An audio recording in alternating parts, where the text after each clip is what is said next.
Bem-vindas e bem-vindos a mais um episódio da Cinemateca, edição EG. Esse programa surge da parceria entre a Demar Sagres TV e o curso de Cinema e Audiovisual da Universidade Estadual de Goiás. O episódio de hoje está marcado por obras incríveis que falam de descobertas. Para começar essa jornada, vamos conhecer a Emily e a trajetória em busca de aceitação da própria sexualidade no filme Que Bela Herança. Em seguida, vamos acompanhar o filme Sem Você e a aventura de se reconhecer após o fim de um relacionamento. E para finalizar, nem sempre palavras são suficientes para expressar o turbilhão de emoções do fim de uma relação. A gente vai conhecer mais sobre isso na obra Atenciosamente. Mas antes de começar essa sessão, que tal conhecer mais sobre a obra Que Bela Herança, do diretor Henrique Brito? Sobre o filme Que Bela Herança. Nossa, esse filme, na verdade, eu não sabia o que eu ia fazer com ele, porque foi bem rápido. Aconteceu muito rápido pegar ele assim. E é um filme que hoje eu guardo no coração. Por mais que tenha sido feito depressa, eu gostei do resultado, do que ele é e de onde ele chegou. É sobre uma questão de fé, esse filme. Ele é muito forte, principalmente para pessoas que são LGBTs, onde fala sobre a vida diária de uma pessoa. Que, se uma pessoa for parar para pensar, esse filme ele é um recorte. Um recorte de uma vida da pessoa LGBT, de como é que ela é vista, se ela tem voz ou não na sociedade.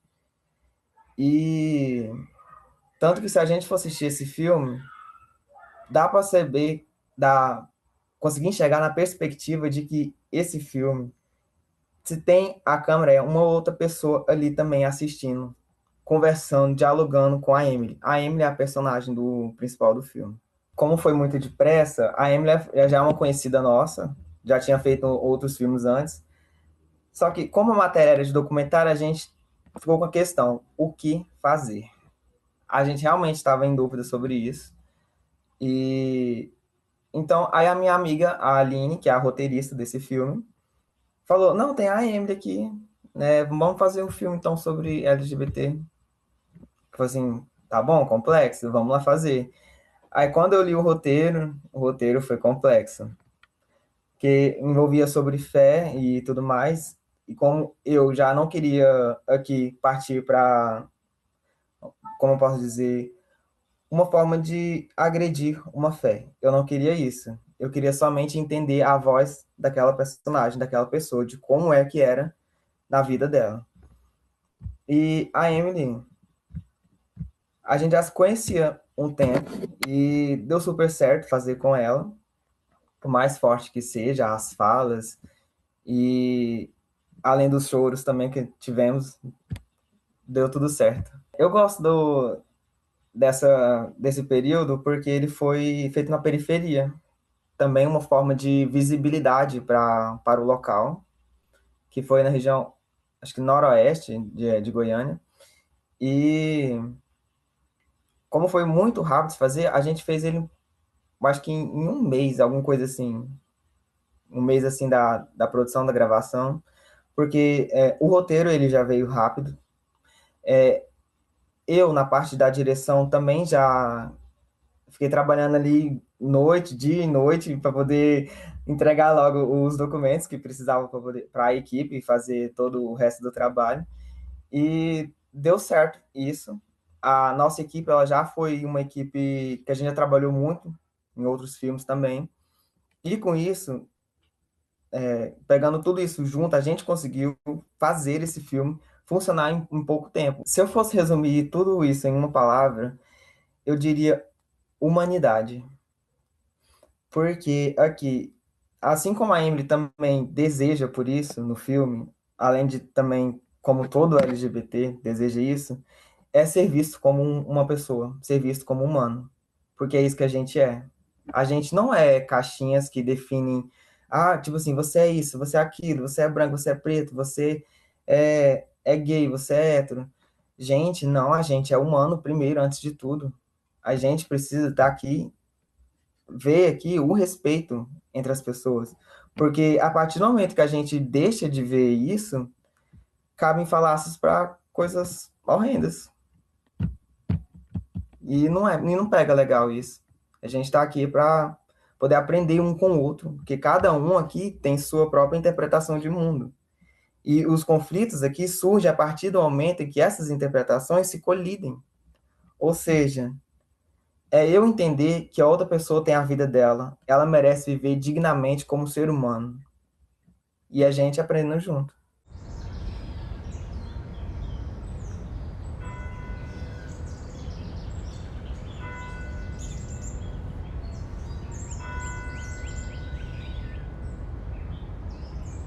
Lugar de amor. Amor incondicional. As pessoas buscam a paz, o alento e a salvação.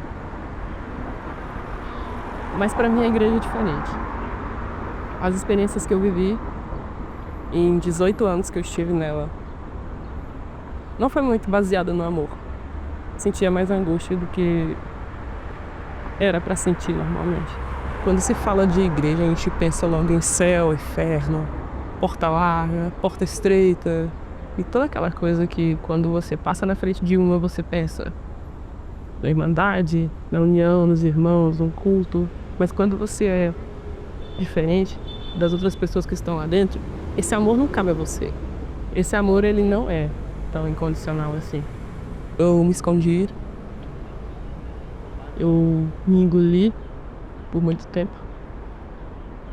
Não tive ajuda, não tive o amparo desse amor. O que vieram foram os julgamentos. Deus não vai amar você assim? Deus não vai te aceitar assim? Eu já ouvi muito isso. Por muito tempo eu tentei. Fui orgulho de outras pessoas, mas não era o meu. Pessoas LGBTs se sentem diferentes das outras pessoas, é um fato. Quando você começa a ver lá na sua infância que você não é igual às outras pessoas e você tenta se encaixar, é deslocado, né? Chegar e se aceitar na primeira hora que você percebe que você é LGBT. Não é tão simples quanto as pessoas que não são pensam que pode ser. Você faz de tudo pra se encaixar, ser assim. E é perda de tempo. Você só tá forçando o que nunca era pra ser forçado. A primeira coisa que acontece quando você é LGBT e percebe e descobre, você se nega. Não sei se é com todo mundo, mas boa parte das pessoas que eu conheço que são tem essa ideia. Primeiro foi a rejeição de si mesmo. Mãe, tanta coisa tem acontecido. E até eu, que não sou de me surpreender, me vi paralisado.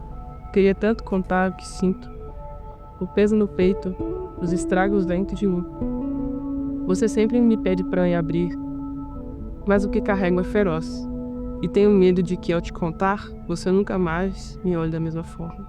Sinto seu amor me aquecendo, mas o medo de perder isso me faz caminhar em silêncio, enquanto você com dúvidas grita o meu nome. Sei que você me ama, mas também sei que ama mais a sua crença do que a minha. Isso me faz temer o julgamento, o seu julgamento, mesmo sabendo que eu nunca fui, e nem sou louco ou perverso. Pai, nem sei por onde começar. Você sempre foi ausente, mesmo presente em casa. Queria te perguntar tantas coisas, te contar tudo que aprendi sem você. Mas você nunca quis saber quem eu sou. Parabéns. Você conseguiu ser ausente até estando ao nosso lado. Eu nunca vou esquecer as vezes que você me machucou. Nem aquele dia em que eu quase desisti de tudo. Você ia encontrar meu corpo sem vida. Porque viva, eu já não estou há muito tempo. Como vou me abrir com você se nunca quis me conhecer? Me consome saber que você não se importa. Eu não sei o que vai acontecer quando eu finalmente te mostrar o meu coração.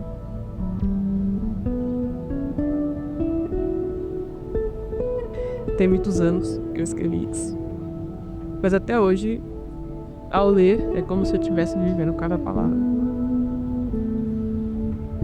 como se nada disso tivesse passado. O tempo leva muita coisa, mas ele deixa os traumas dentro de você.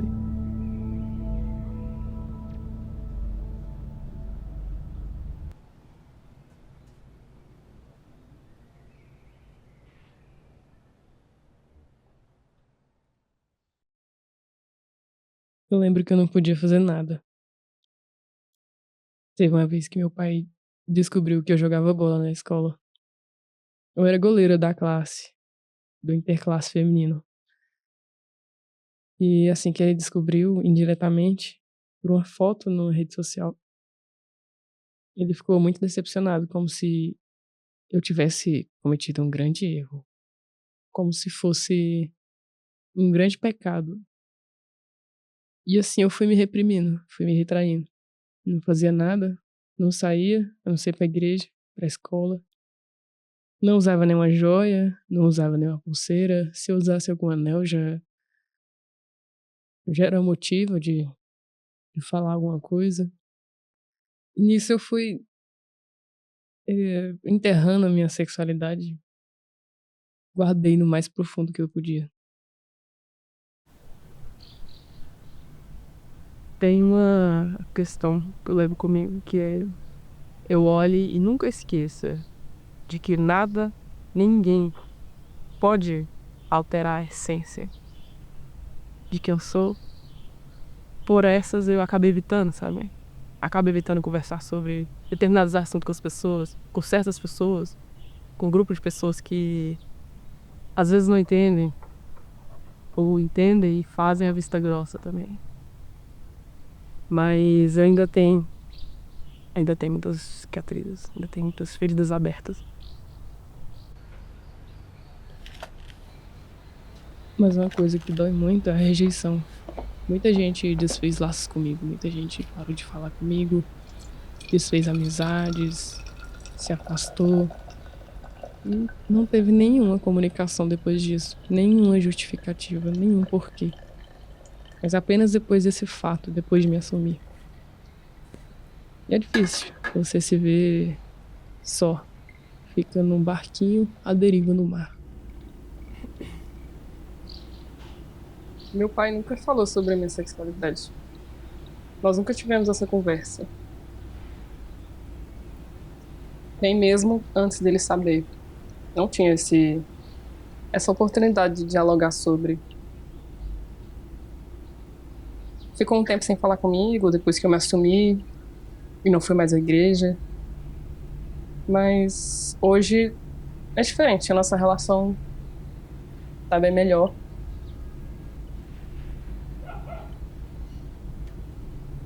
A gente tem uma boa vivência, apesar de que ainda ele não fala sobre.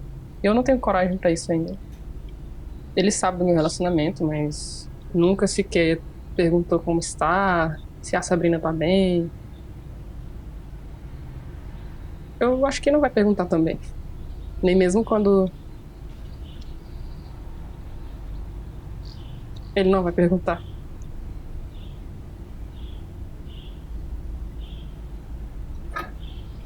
Acho que é difícil pra ele, sabe? Entender, buscar entender essa situação. Mas por mim, ele me respeita. Se um dia minha voz for ouvida como uma pessoa LGBT, uma mulher lésbica, eu gostaria de dizer para todos que tenham ouvidos e queiram ouvir que uma pessoa LGBT, ela não é menos humana. Ela não quer destruir ninguém. A busca pela aceitação é para poder viver a vida comumente, ter os direitos de formar uma família, de sair na rua sem ser vítima de violência, sem ser vítima da hostilidade na sociedade como um todo, seja na igreja, na religião, no mercado de trabalho, independentemente. Acho que se eu chegar e perguntar para uma pessoa LGBT qual que é o maior sonho dela em relação a isso, a nossa resposta ia bater. Que é poder fazer o mínimo sem sofrer represálias. As pessoas buscam um alento divino, Mas não existe somente uma religião. Você pode encontrar a paz em muitos lugares.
Aí um espaço se abriu para depressão e com ela eu fui deixando pouco a pouco de dar orgulho para meus pais.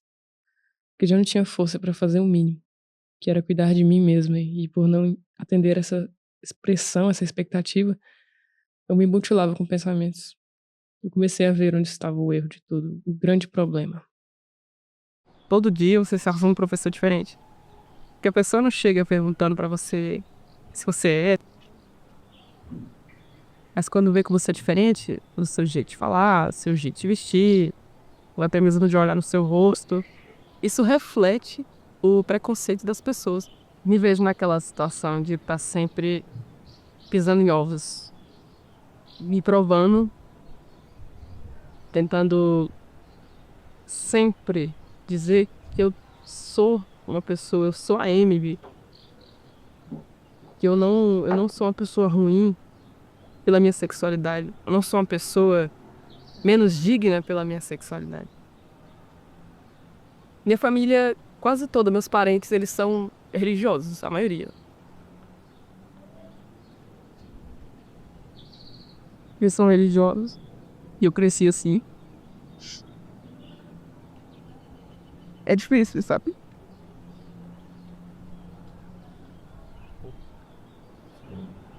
Ser vista como um desgosto, como uma pessoa que quebrou as expectativas. Quando descobriram, nem foi eu que falei. Foi até engraçada essa história. A minha mãe chegou falando, tá todo mundo, gente, a Emily tá namorando com mulher, como se fosse uma, meu Deus do céu. As pessoas vão me perguntar, Emily, o que é isso?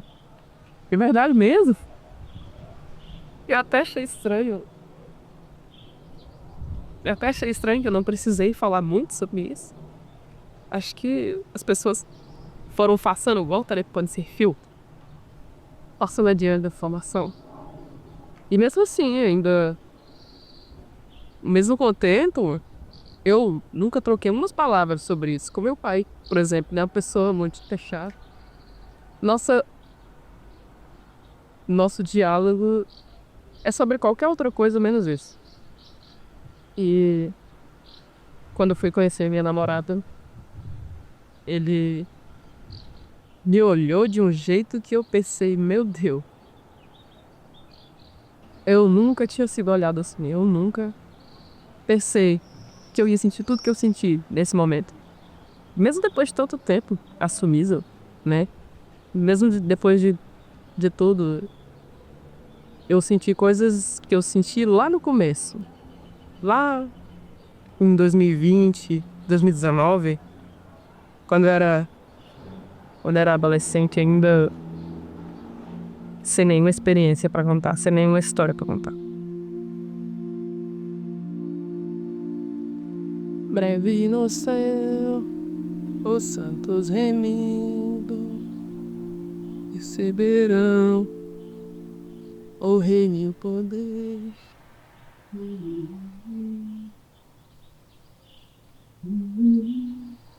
Acelera, Amy, senão a gente vai perder o filme. Tá bom, só tá terminando de ajeitar o meu cabelo.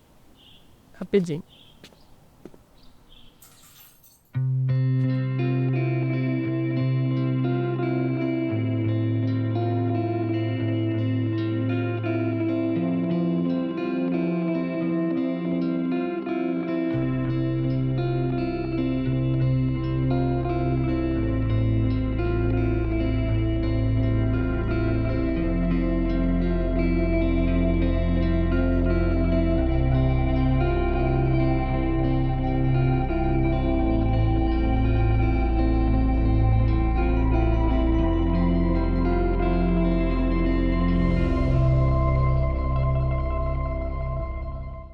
E como o Henrique disse lá no depoimento, esse filme é uma forma de ouvir uma voz que por muitos anos foi silenciada.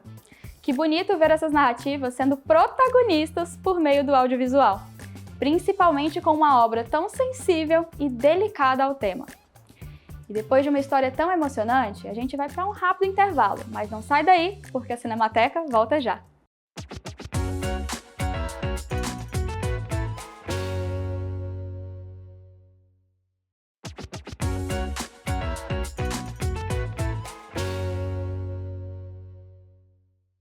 Estamos de volta com a Cinemateca UEG. No último bloco, conhecemos Emily e sua jornada enquanto mulher LGBT. E na nossa próxima produção, vamos entender quem fica quando o outro vai embora, na obra Sem Você.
Tá linda, sabia? Sério. Você tá ainda mais bonita.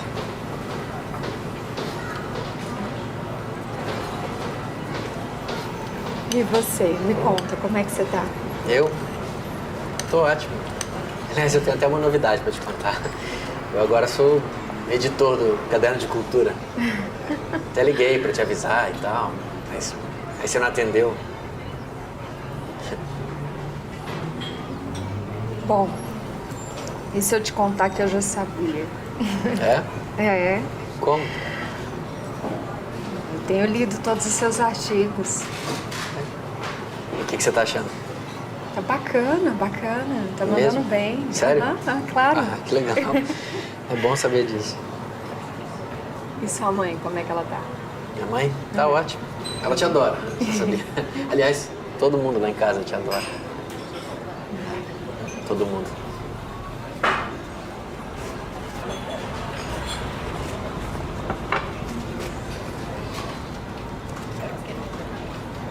Você tá diferente.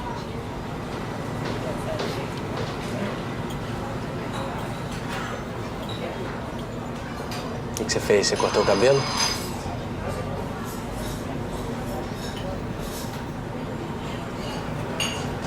Eu vou embora, Felipe. Mas você acabou de chegar. Eu tô indo embora da cidade. Sério? Tá indo embora pra onde?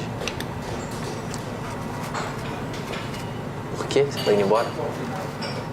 Você esqueceu de tudo. Não, eu não esqueci. Por que eu esqueci? Você tá colocando a culpa em mim. Você não pode fazer isso. Você tá colocando a culpa em mim. E a culpa não é só minha. É minha também, mas não é só minha. A culpa é nossa. É da gente. A gente se cansou. A gente tá vivendo uma rotina que não dá, entendeu? Eu tô cansado, você tá cansada, você não tá vendo isso? A gente tá vivendo uma coisa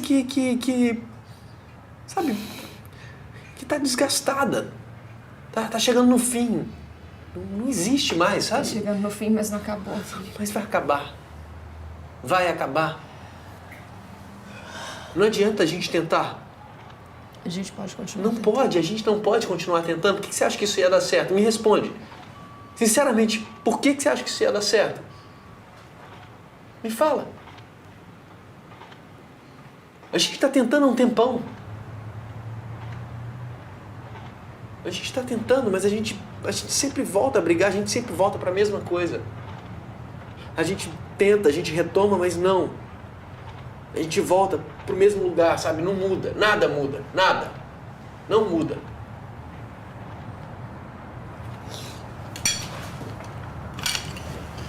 Já acabou? Pode levar. Vai comer? Não, né? Não tô com fome. Porque se a gente for acabar, Felipe, tem que ser pra sempre. Que? Se for pra gente acabar, tem que ser pra sempre. Você vai querer ver meu amigo agora? Não precisa ser difícil assim.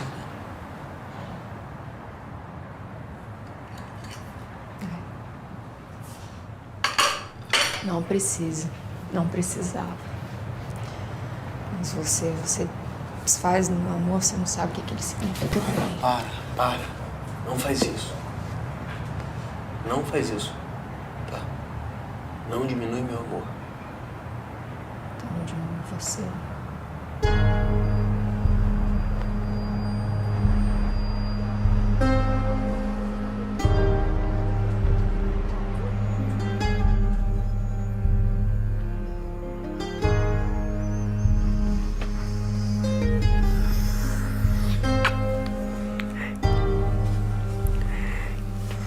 Vamos acordar. Vamos acordar. Vamos acordar. Bom dia.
Trouxe uma coisa pra você.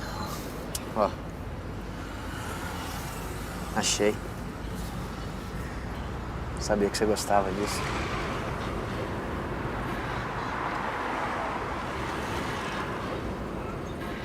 Obrigada.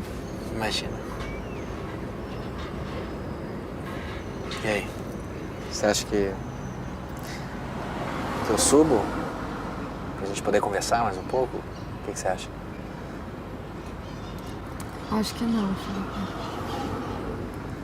Melhor não. Tá. leva a foto. Vou tirar uma pra mim. Depois você leva.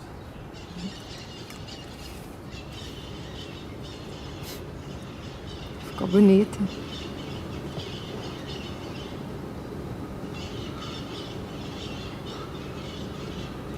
Então eu já vou. Tá. Tchau. Tchau.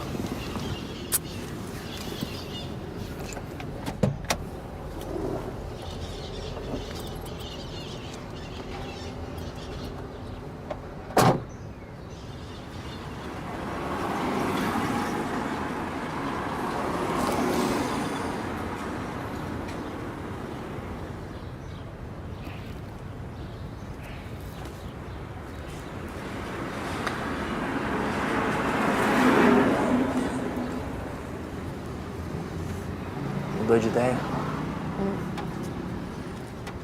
A foto é linda. Mas fica com ela.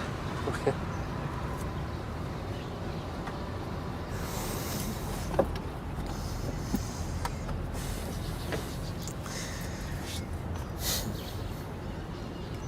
Tô indo embora pra te esquecer, Felipe.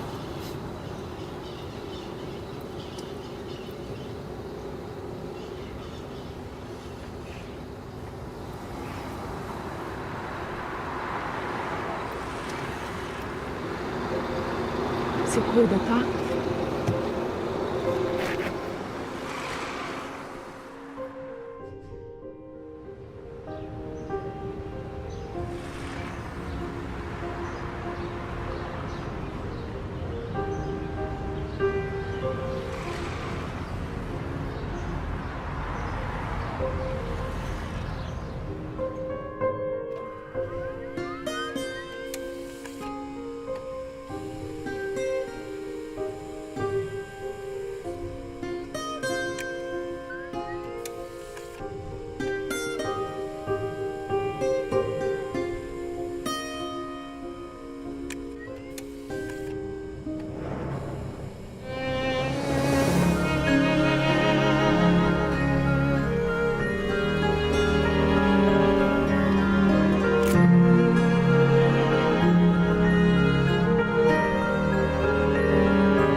Sair de um relacionamento pode ser um passo muito desafiador, mas também necessário. E para a diretora do filme, Lidiana Reis, esse filme tem tudo a ver com isso. Coragem para se descobrir dona da própria vida. Que resume o filme é essa mulher que decide tomar as rédeas da própria vida, assim, ela, ela não abandona o que ela viveu, mas ela abre, né, dentro do caminho dela, a possibilidade para contar uma nova história a partir do que ela sonha. E eu acho que se for para eu deixar uma mensagem, que eu acho que é isso que está no filme, assim, é que as mulheres possam abrir uma brecha nesse dia a dia, né, tão conturbado, com tantas tarefas que todas nós temos, que a gente abra um espaço para o sonho, para seguir um caminho que seja nosso, que seja único. É sempre bom poder conversar com os realizadores dos filmes para entender mais sobre o que inspira cada história. Como diretora, foi um processo de muito aprendizado, porque foi o meu primeiro curta de ficção, então eu tive que contar com o apoio dos meus colegas, né? Que eram meus sócios e que tinham já dirigido os seus próprios filmes. E nisso a gente vai aprendendo muito, né? Então era a Ludielma, o Jarléu, a Larissa, que estavam ali, né? Cada um sendo equipe, parte da equipe do filme, mas sendo também o meu apoio. E eu lembro que até por insegurança, eu acho, mas talvez hoje eu fizesse novamente, eu fiz o storyboard do filme. Então, eu desenhava os enquadramentos que eu queria, muito pautados também em referências que eu tinha de outros filmes, alguns filmes franceses na época, assim, que foram referências, e eu ia desenhando para na hora do set eu ter confiança do enquadramento que eu queria. Então, eu me lembro de ser um set muito pautado na decupagem. Eu não tinha tanta abertura para novas cenas e tudo, porque eu queria garantir aquilo ali que eu tinha desenhado e que para eu ter mais confiança, né, nessa direção. E como eu falei, o elenco foi muito incrível, assim, a Verissa foi uma grande amiga, né, se transformou numa grande amiga, a gente fez um teste de seleção, a gente abriu o teste, e assim, no primeiro momento que a gente conheceu ela, a gente viu que ela seria a personagem ideal, porque é uma atriz com grande talento, e aí a gente teve esse encontro, então a gente tinha muita abertura de construir esse personagem com ela, e acredito que foram atuações muito boas também, assim, que deram a atmosfera, né, do que veio a ser o filme. Eu acho que o que resume o filme é essa mulher que decide tomar as rédeas da própria vida, assim, ela, ela não abandona o que ela viveu, mas ela abre, né, dentro do caminho dela, a possibilidade para contar uma nova história a partir do que ela sonha. E eu acho que se for para eu deixar uma mensagem, que eu acho que é isso que está no filme, assim, é que as mulheres possam abrir uma brecha nesse dia a dia, né, tão conturbado, com tantas tarefas que todas nós temos, que a gente abra um espaço para o sonho, para seguir um caminho que seja nosso, que seja único. E a gente continua falando sobre descobertas no nosso próximo bloco. Mas não sai daí, porque a Cinemateca vai fazer um rápido intervalo, mas volta já.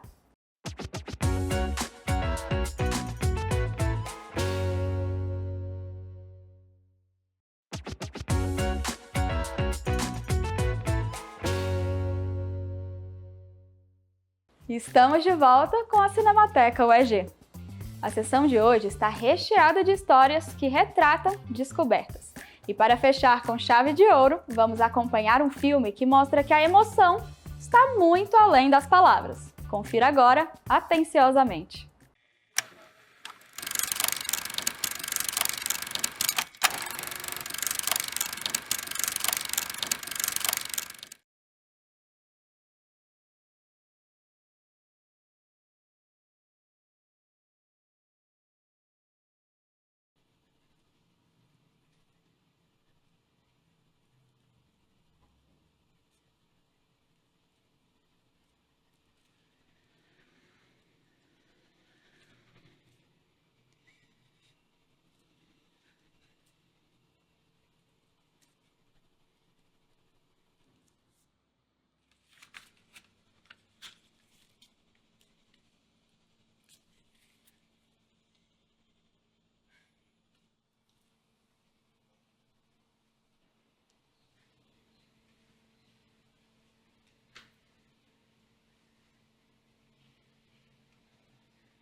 Ain't it well worth waiting for someone like you? Everybody loves somebody sometime.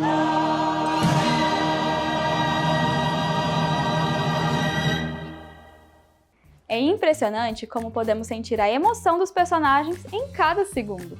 E eu conversei com William Almeida, diretor do filme, para saber como foi essa produção.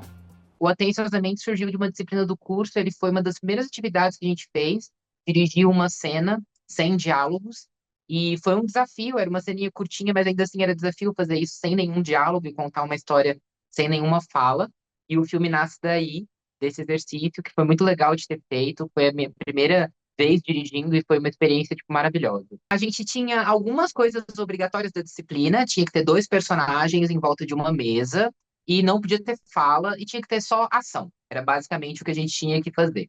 E a partir daí a gente ficou pensando em qual história contar, eu e a equipe que estava no meu grupo, né? E a gente chegou à conclusão de contar essa história sobre um relacionamento que não está dando certo e uma dessas pessoas quer ir embora e está tentando se comunicar com a outra, né? E por o filme não ter fala, a gente achou muito legal isso de tentar trazer essa coisa da comunicação através do gestual. Então, uma das personagens está escrevendo uma carta de despedida, enquanto a outra tenta fazer ela ficar com gestos gentis, mas que estão sufocando a outra personagem. E foi assim que a gente pensou em construir a cena. E nós damos a locação uma casa de um dos amigos do grupo. E a gente gostou da casa porque tinha cores muito claras, né? Era uma casa, a estética era muito clean.